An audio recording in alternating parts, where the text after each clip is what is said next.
nom est Florence Vie, je suis mentor dans le domaine de l'évolution spirituelle au féminin, fondatrice de Révèle ta magie.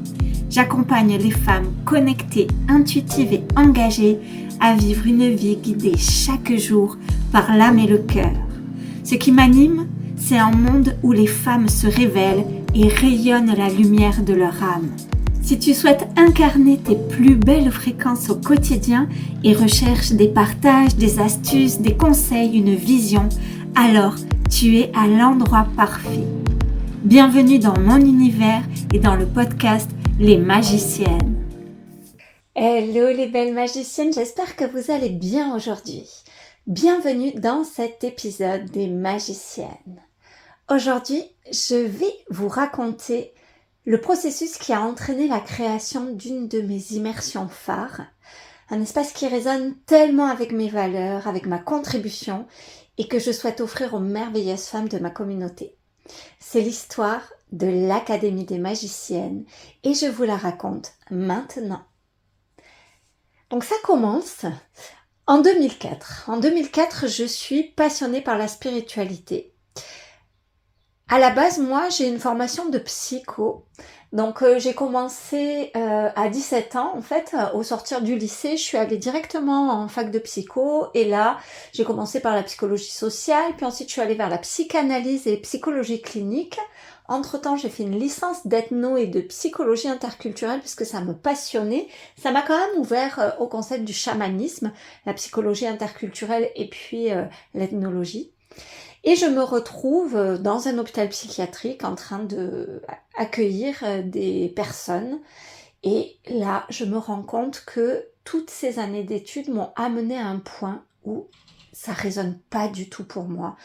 J'avais imaginé quelque chose et maintenant que j'y suis, ça résonne plus du tout pour moi. Je lâche tout et je prends un petit boulot pour me payer l'école de sophrologie. Clairement, ce qui m'a attirée dans la sophrologie, c'est que c'est joyeux. Il y a toute une joie qui accompagne l'enseignement. En 2006, j'ouvre mon cabinet de sophrologie et rapidement, je me rends compte que ma pratique, elle glisse vers la spiritualité. Je commence à me former, je commence à vraiment entrer là-dedans et assez vite, je me retrouve à accompagner une grande médium et cet accompagnement, donc où je l'assiste en fait, où je suis comme ça, je suis initiée, ça va durer 3 ans. Jusqu'à ce que moi-même, je puisse me sentir clairement prête à devenir cette accompagnatrice et cette médium. Dans cette pratique, il y a vraiment quelque chose qui me dérange. Dans la spiritualité traditionnelle, il y a une sorte de lourdeur, une sorte de jugement avec des concepts comme les contrats d'âme, comme le fardeau des lignées, l'évolution par la difficulté. Et cette chose-là, en moi, ça colle pas avec qui je suis, ça colle pas avec ma vision de la vie, ça colle pas avec ce à quoi j'aspire. C'est-à-dire que ces notions, pour moi, elles viennent comme refléter des idées patriarcales, avec une idée de mérite, une idée de punition, une idée de l'univers te teste, l'univers te met à l'épreuve, qui me rejoint pas. En 2018, je vis une expérience chamanique qui m'ouvre les yeux sur le fonctionnement de mes pensées, sur le fonctionnement du subconscient. J'ai l'occasion vraiment de voir comment mes pensées créent des réalités énergétiques autour de moi et comment ces pensées, ces sensations, ces émotions qui me traversent les créent de manière instantanée. Et cette révélation, elle sème quelque chose en moi. Il y a quelque chose qui descend vraiment en moi et qui commence à germer. Mais je continue à fonctionner comme avant. Je sens qu'il y a quelque chose à comprendre, mais j'accepte encore ce modèle et je continue d'accompagner des personnes à libérer ce qui doit l'être dans leurs archives akashiques, à dénouer les mémoires de lignée. Et clairement, je prends plaisir à ça et je sais à quel point c'est porteur. Mon discours est absolument pas de dire que les voyages dans les archives akashiques ne sont pas utiles ou que libérer les mémoires de lignée ne sont pas utiles. C'est juste que moi, en tant que accompagnatrice, en tant qu'être humain, en tant qu'âme incarnée, il y a quelque chose d'autre pour moi. Je sais qu'il y a quelque chose d'autre. Et que c'est ce quelque chose que j'ai envie de transmettre. Et ça, c'est encore plus fort quand je me retrouve face à des clientes qui me disent qu'elles sont bloquées à cause de leur lignée. Vraiment, je sens qu'il y a quelque chose de plus puissant qui est complètement déconditionné de ces limitations. En 2020, lors d'une séance avec mes clientes, j'ai eu un électrochoc. En fait, je m'entends leur dire que la souffrance semble, dans ce plan de matière, sans que je puisse en comprendre véritablement le pourquoi, elle semble nous pousser à évoluer plus rapidement, comme si l'être humain avait accepté de passer par la souffrance pour évoluer. Puis je leur dis clairement, j'arrive pas à comprendre ça, et je m'entends dire ça, et en moi, tout s'aligne. Et je leur dis, vous savez quoi? Je vais aller comprendre. Je prends l'engagement aujourd'hui avec vous d'aller comprendre pourquoi est-ce que on évolue mieux, plus rapidement, d'une manière plus consciente quand on passe par la souffrance. Puis je vais aller craquer le code de l'évolution dans la joie. Et quand j'aurai craqué ce code-là, je vais revenir vers vous et je vous offrirai mes compréhensions. Et c'est de cette manière, sans que je m'en rende vraiment compte, que l'Académie des magiciennes a commencé à prendre forme. C'est là que j'ai posé ses bases. À partir de là, ça va être le temps des synchronicités. Donc à cette même époque, donc 2020, il y avait eu les 2 confinements. Moi, j'avais fermé mon grand centre dans ma ville et je prends la décision d'amener mon entreprise dans le 100% digital. Et du coup, en prenant cette décision, ça m'amène à devoir changer ma posture de CIO, de chef d'entreprise, pour expanser mon message et l'expanser d'une manière que j'avais jamais testée, c'est-à-dire en passant par les réseaux, enfin des choses complètement nouvelles pour moi qui m'étaient toujours contentée en fait de distribuer mes flyers, de poser mes cartes chez les commerçants du coin et puis après de faire confiance au bouche à oreille. Et je tombe sur une coach qui est experte en business, digital, en marketing. Pour moi, jusque-là, le marketing, c'était quand même un gros mot. Et je me dis, là, c'est vraiment ce que j'ai besoin de comprendre. Et elle faisait un challenge gratuit où elle présentait son expertise. Et je m'inscris à ce challenge. Puis, synchronicité, cette coach choisit des personnes qu'elle fait passer en direct pendant son challenge, donc on la rejoint sur Zoom, et pendant son challenge, en fait, elle va faire un audit de notre site internet. Et elle me choisit. Je me retrouve donc en direct, puis je commence à parler, à expliquer ce que je fais, tout ça. Et là, je vois passer dans le chat de ce challenge, c'est-à-dire c'était sur Facebook, et je vois passer des messages sur Facebook avec un message qui dit « Florence, tu as les mêmes expressions et tu ressembles à Sophie Chag, et crois-moi, c'est vraiment un compliment. » Moi, je connais pas Sophie Chag à cette époque et honnêtement, normalement, c'est le genre de truc qui passe et puis que je zappe parce qu'il s'est passé plein de choses. Puis là, il y a quelque chose qui me souffle d'aller voir. Mais moi, je suis pas connectée à mon intention que j'avais donnée aux femmes lors du programme où je leur avais dit je vais aller craquer ce code. Je suis pas connectée à ça à ce moment-là, ça se fait vraiment d'une manière hyper fluide. Je vais donc sur son profil Instagram. Et sur son profil, elle crée un programme où elle a une photo où elle est de profil. Et là, vraiment, il y a un air de ressemblance assez flagrant. Et encore plus que moi, elle me fait penser vraiment à ma nièce, et c'est ma nièce que j'adore. Et souvent, toute notre famille dit qu'on se ressemble comme 2 gouttes d'eau. Et ça m'interpelle et je fais une capture d'écran, je l'envoie à ma famille, je dis « Est-ce que vous trouvez pas qu'elle ressemble ?» Donc ma nièce, elle s'appelle Lucie. Je dis « Est-ce que vous trouvez pas qu'elle ressemble à Lucie ?» Et vraiment, il y a plein de gens qui disent « Ouais, quand même, elle ressemble à Lucie, mais elle te ressemble aussi. » Puis je regarde un peu son histoire, tout ça, je me rends compte qu'on a aussi 3 enfants, que nos enfants ont le même âge. Et puis je regarde une de ses masterclass et là, effectivement, on a un peu les mêmes mimiques, tout ça. Et je trouve cette femme juste incroyable, je la kiffe direct. Je commence à faire un programme avec elle, puis je plonge dans son monde. Et c'est fou ces synchronicités parce que c'est notamment grâce à cette femme, grâce à ce message de cette personne qui me dit « Florence, tu lui ressembles », c'est grâce à ce message que je vais plonger dans son monde, que je trouve des clés pour matérialiser cette intention que j'avais prise auprès de mes clientes. Je vais passer 2 ans à me former auprès de cette mentor, mais aussi en neurosciences, pour grandir à la fois mes connaissances, donc en manifestation consciente, pour grandir mon intelligence émotionnelle, pour grandir mon empowerment, pour grandir ma connaissance du fonctionnement du cerveau, du fonctionnement du nerf vague, du fonctionnement du subconscient. Et en 2022, magicienne née. avec comme postulat de passer par la spiritualité, la psychologie, les neurosciences, la manifestation consciente et la compréhension quantique pour évoluer dans la joie et la fluidité. J'avais craqué le code et j'ai créé Magicienne pour mes clientes, et clairement quand je suis arrivée avec mes clientes, elles ont embarqué dans Magicienne et donc on a commencé cette aventure ensemble. Et je commence cette aventure et vraiment ce programme il me nourrit, il transforme la vie de mes clientes, de ces femmes qui entrent dedans, et moi je continue à me former et j'enrichis sans cesse ce programme. C'est comme si j'arrive pas à le terminer, module après module. Donc quand j'ai commencé Magicienne, il y avait 4 modules, ça passe à 5 et ça va jusqu'à 12 modules où je rajoute des choses autour de la théorie du nerf vague, autour de l'alchimie, autour de la spiritualité. Le programme grandit jusqu'à devenir en 2024 une académie avec mentoring pour 6 mois d'immersion. Créer l'Académie des magiciennes, ça m'a demandé un alignement et un leadership au-delà de tout ce que je pouvais imaginer. Déjà parce que il m'a fallu déconstruire et remettre en question les concepts que j'avais moi-même appris et retransmis dans la spiritualité.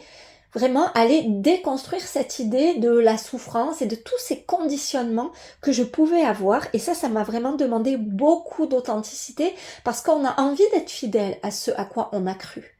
Parce que on a à l'intérieur de nous une réaction normale, égotique, qui veut pas laisser s'effondrer les choses sur lesquelles on a bâti notre pratique et notre système de croyance. La deuxième chose, c'est que durant la création de la première version de l'Académie des magiciennes, donc qui s'appelait juste Magicienne, j'ai vécu dans ma vie perso une crise personnelle vraiment assez grosse avec une des personnes avec laquelle je collaborais pour un projet qui était vraiment le projet de ma vie à cette époque-là, qui allait voir le jour. C'était la consécration et la concrétisation d'années de travail et ça a été extrêmement compliqué et cette histoire m'a valu de mettre fin à cette collaboration vraiment avec, on pourrait dire, perte et fracas, vraiment dans beaucoup de douleur pour ma part, où je me suis beaucoup remise en question, où je me suis vraiment sentie pas respectée, où j'ai vraiment ressenti tellement d'injustice et ça m'a valu de faire le vide autour de moi parce que cette personne a partagé sa vision, sa version, teintée de ses filtres, elle était depuis dans sa vérité à elle, teintée de ses blessures dans ma propre sphère sociale, ce qui m'a valu que des personnes adhèrent à sa version sans prendre connaissance de ce qui s'était passé depuis mon point de vue et véritablement ça m'a anéanti. Et ça, cette période-là, elle est venue vraiment me questionner puisque moi j'avais pour idée, vous vous rappelez, d'évoluer dans la joie et la fluidité. Et là, on n'était pas dans la joie et la fluidité. Et pire encore, j'étais dans la consécration du plus grand projet de ma vie, du moment, parce que mes grands projets, il y a eu mes enfants, il y a eu un festival qui s'appelait la Fête de la Nature. Mais là, à cette époque-là, c'était vraiment la concrétisation de 10 années de travail, vraiment de quelque chose qui était vraiment important pour moi. Je me disais, le prix à payer, quoi. Ok, j'ai ça, ok, ça voit le jour, mais le prix à payer pour ça, est-ce que je dois véritablement payer ce prix? Est-ce que ça passe nécessairement par ce genre de vivance-là? Et donc j'avais 2 choix à cet endroit-là. Soit je confortais un ancien système de croyance qui disait, oui, regarde, t'évolues et il y a un prix à payer et tu passes par la souffrance. Soit j'étais encore plus authentique avec moi et j'allais visiter, ok, quelles sont les choses qui ont contribué à m'amener là.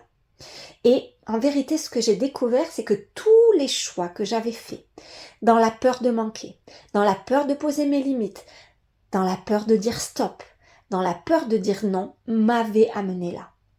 Et que ces choix posés dans ce genre de peur étaient la racine de l'évolution dans la lourdeur, dans le sacrifice et dans le prix à payer. En vérité, cette situation que j'ai vécue, c'était comme la compréhension que dès lors que l'on n'est pas dans sa propre puissance personnelle, dès lors que l'on n'est pas aligné, on fait des choix qui vont amener de la lourdeur. C'est comme si on laisse le pouvoir, si on laisse les rênes à nos systèmes de protection et qu'ils viennent du coup nous téléguider Et que du coup, on se retrouve dans une situation où c'est comme si on a des œillères, on ne voit pas, on n'arrive pas à écouter notre intuition. Pourtant, elle est là, on le sent. On n'arrive pas à faire des choix alignés. On n'arrive pas à poser nos limites. Alors, on va créer des situations où on va ressentir de la lourdeur, où on va ressentir du sacrifice. Tout simplement parce qu'on est en train de créer ce genre de réalité-là. Et si je regarde en arrière, je peux, avec vraiment beaucoup d'honnêteté et d'humilité, voir que j'avais pressenti tout ça, mais que j'avais pas eu la puissance à ce moment-là de mettre des limites, que j'avais pas eu la puissance de reprendre mon pouvoir, que j'avais pas eu la puissance d'écouter mon intuition.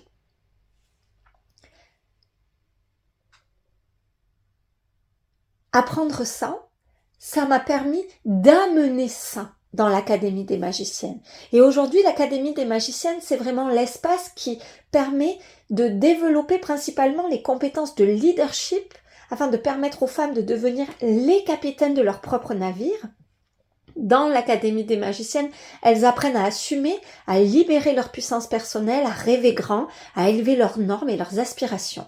Cet espace que j'ai créé, c'est un espace pour qu'elles puissent développer leur intelligence émotionnelle, pour qu'elles apprennent à ne pas se confondre avec leurs émotions et à ne plus être poreuses aux émotions des autres, de sorte de pouvoir écouter leur intuition, de pouvoir écouter cet appel-là de l'âme, de sorte de prendre des décisions alignées et de sorte de pouvoir poser des limites pour que leur choix soit aligné et écologique pour elles. Et c'est là que l'on apprend l'art de décider. C'est là que l'on devient dans son leadership. Et une des choses qui était hyper importante aussi pour moi de transmettre et que j'ai implémenté dans l'Académie des magiciennes, parce que c'est quelque chose qui a fait shifter, qui a amené une transformation juste incroyable dans ma vie, c'est que dans l'Académie des magiciennes, les femmes apprennent l'art de décider ce à quoi elles croient. Parce que clairement, toi qui m'écoutes, ma belle magicienne, c'est ton plus grand don. Choisir ce à quoi tu crois. T'es pas obligé de croire à tout. Tu sais, c'est le 5e accord Toltec qui te dit « Apprends à écouter mais sois sceptique ». C'est-à-dire, choisis ce à quoi tu crois. C'est un grand don. C'est ton pouvoir de choisir ce à quoi tu crois. Donc ça, c'est vraiment important pour moi de l'implémenter et d'amener aussi les femmes à comprendre que leur système interne, leur subconscient est un atout pour ce que l'on nomme en alchimie, et tu m'as souvent entendu en parler, diviniser la matière, c'est-à-dire créer une vie depuis tes fréquences divines. Diviniser la matière, c'est mettre l'énergie divine dans la matière, c'est-à-dire la canaliser, donc tes fréquences divines, pour créer une réalité qui est alignée à ton âme. Le témoignage de participantes illustre vraiment ces objectifs. Il y a par exemple une participante qui dit combien magicienne, puisqu'à cette époque-là ça s'appelait comme ça, et bien plus qu'un programme d'accompagnement ou de coaching, c'est un véritable condensé de tout ce que vous devez comprendre et savoir sur l'art de créer sa vie consciemment. Il y a absolument tout dans ce programme pour se connaître, comprendre comment fonctionne notre système interne, les programmes de notre subconscient, le rôle de nos émotions. Et ma vision pour l'avenir de l'Académie des magiciennes, c'est que des centaines de femmes puissent vivre cet empowerment, puissent oser rêver une vie où elles s'autorisent à être qui elles sont, avec tellement d'amour pour elles, qu'elles s'accueillent telles qu'elles sont et qu'elles évoluent avec joie. Que ce soit des femmes qui grandissent leur intelligence émotionnelle de sorte de créer des relations saines, des relations dans le respect mutuel, pour que la sororité remplace la compétition. Il y a une autre participante qui partage cette vision et qui dit que magicienne, c'est un nom puissant pour une formation ensorceleuse dans le sens où vous y entrez en version usuelle et que vous en sortez en version magnifiée. Les enseignements sont riches tant dans leur rapport que par leur nombre, l'accompagnement est constant et puissant. Moi, ce que je veux, c'est que l'ADM, donc l'Académie des magiciennes, soit un espace où des femmes révèlent leur magie et leur puissance. Il y a une autre participante qui témoigne et qui dit « On apprend à passer de la posture de victime qui subit plus ou moins sa vie à leaduse qui crée sa réalité. Ne croyez pas qu'il faille une baguette magique pour implémenter tout cela. Votre volonté et votre détermination à créer une vie plus alignée seront vos meilleurs outils. » Et ça, c'est clair que c'est quelque chose que je voulais tellement amener, cet empowerment, ce moment où tu te dis « Ok, J'ai les cartes en main, c'est à moi de jouer ce jeu. Je voudrais te partager le témoignage d'une autre personne qui dit « J'y ai vécu des compréhensions qui m'ont transformée. À quoi sert une émotion? Comment remédier à un fonctionnement qui ne me correspond plus? Je me suis inscrite à cette formation car je souhaitais comprendre le traitement de l'information dans le cerveau. J'y ai appris bien au-delà et c'est là que la magie opère.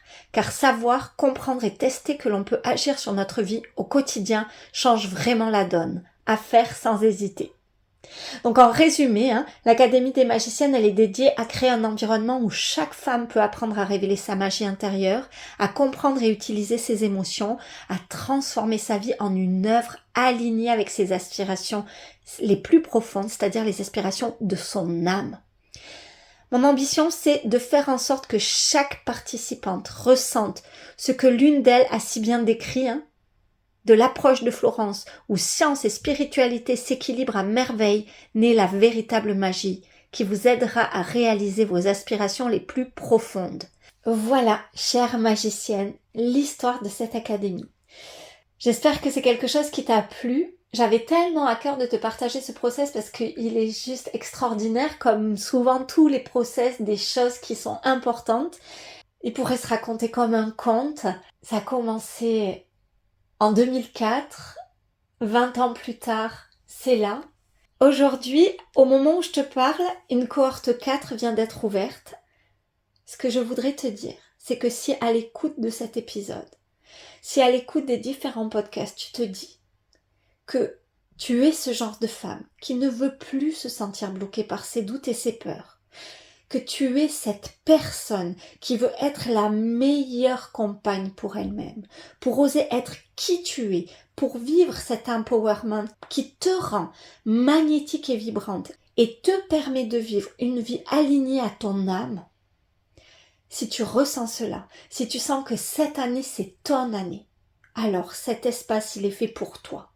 C'est l'espace le plus complet que je propose en ce sens que pour vivre cet empowerment, je t'offre des clés qui s'appuient sur la compréhension de ton cerveau, sur la compréhension des concepts spirituels, quantiques, de ton système interne, de ton système nerveux et de ton subconscient. Si, toi qui m'écoutes en cet instant, tu rêves d'une vie où tu sais reléguer tes doutes au second plan pour continuer à avancer, pour croire en tes capacités, pour reconnaître ta lumière de dingue. Si tu veux te sentir pleinement aligné à ton âme, alors cet espace, c'est celui de la révélation de ta nouvelle vie. Tu peux me contacter en message privé, tu peux me contacter via mon adresse mail qui est dans le descriptif de ce mail. Je serai tellement heureuse de pouvoir en discuter avec toi. Je veux que tu saches que la cohorte 4, elle ouvre maintenant, mais que si tu écoutes le podcast un peu plus tard, il faudra patienter l'ouverture des autres cohortes. Une fois que ça va fermer fin juin. Une fois que ça va fermer, j'en réouvrirai une probablement dans 6 mois, si je la réouvre comme ça. Parce que là, nous sommes partis pour 6 mois de magie et de révélation. Cet épisode est maintenant terminé. Je te dis à la semaine prochaine pour un nouvel épisode de ton podcast des magiciennes.